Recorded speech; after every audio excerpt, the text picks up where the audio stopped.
नमस्कार। आज के इस दिलचस्प और ऊर्जावान विश्लेषण में हम एक ऐसे विषय पर चर्चा करने जा रहे हैं जिसने अचानक से भारतीय राजनीति के डिजिटल परिदृश्य में एक जबरदस्त हलचल मचा दी है। हम बात कर रहे हैं कॉकरोच क्रांति की। जी हां, कॉकरोच क्रांति। कैसे एक साधारण सा इंटरनेट मीम भारतीय राजनीति में व्यंग्य और विरोध का एक बिल्कुल नया हथियार बन गया है। आज हम इस पूरी घटना की गहराई में जाएंगे और इसके हर पहलू को बहुत ही बारीकी से समझेंगे।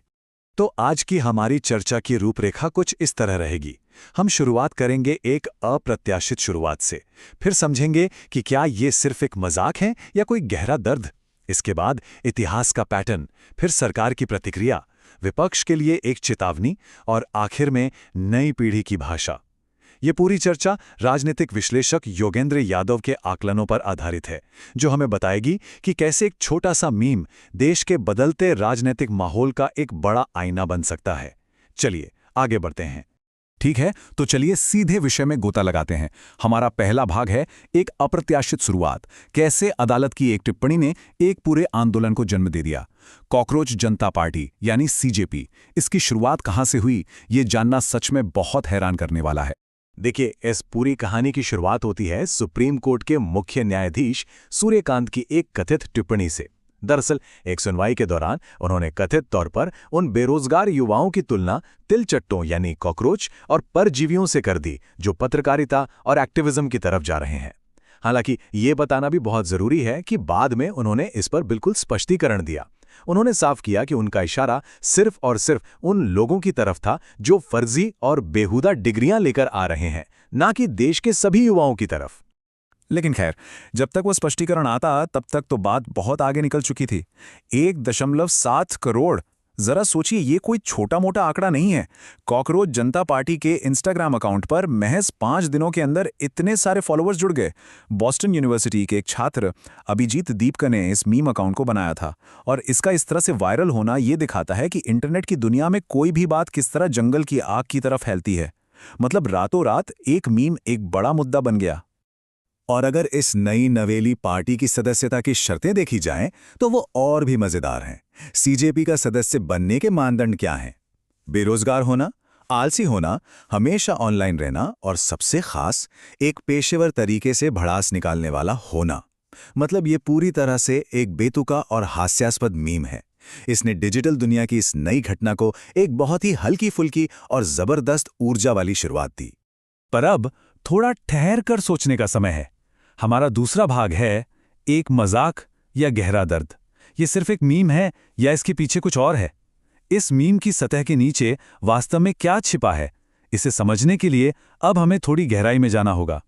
अब इस स्लाइड के बारे में जो बात सच में सबसे दिलचस्प है वो ये है कि राजनीतिक विश्लेषक योगेंद्र यादव इसे किस नजरिए से देखते हैं।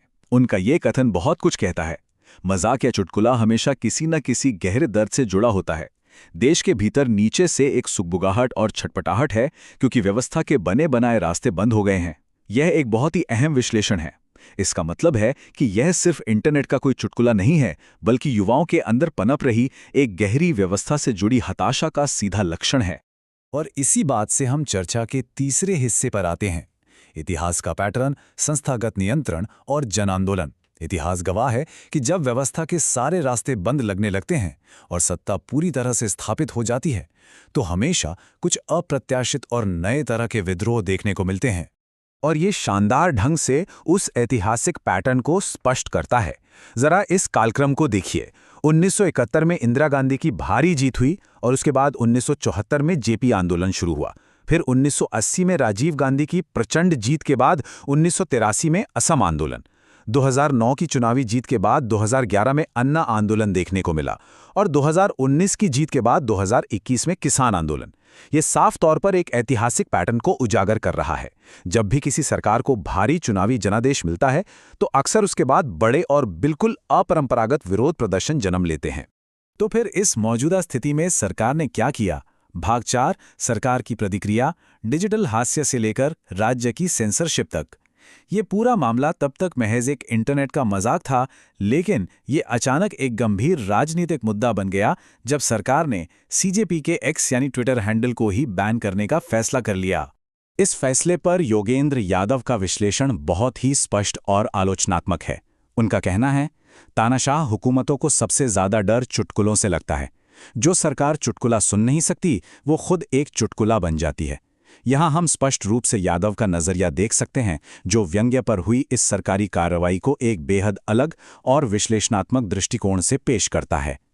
अगर यादव के इस तर्क को थोड़ा और विस्तार से समझें तो बात यह है कि युवाओं की इस डिजिटल भड़ास को निकलने से रोककर सरकार अनजाने में ही खुद इस चुटकुले का एक हिस्सा बन गई।